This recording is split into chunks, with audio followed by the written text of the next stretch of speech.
السلام عليكم ورحمة الله وبركاته. طلابنا الأعزاء طلاب الصف السادس العلمي، مرحبا بكم بمنصة توجيه التعليمية.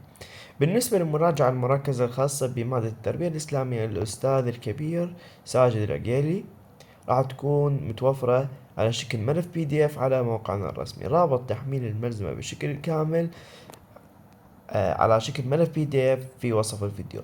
زين، ليش لازم نتحمل هاي الملزمة؟ هاي الملزمة أول شي تتكون من 60 صفحة شاملة تقريبا لكل المنهج، مقسمة إلى تقسيم مرتب. أول شيء المراجعة المركزة الخاصة بالأحكام التلاوة، شاملة كل المعلومات والأسئلة.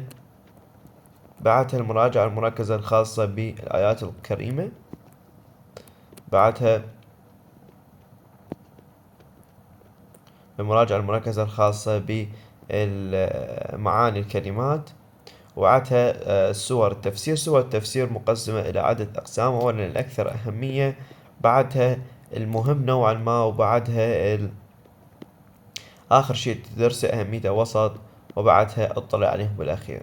هاي بالنسبة لأكثر أهمية.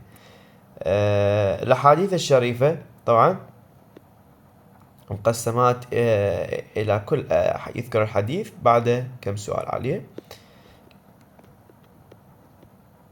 هذا الحديث الرابع، بعدها الحديث الأخير حسن الخلق. بعدها هنا التهاذيب نصف ورقة. وبهاي الطريقة تكون هي مراجعة كاملة للمنهج، تقدر تطلع عليها رابط التحميل في الوصف.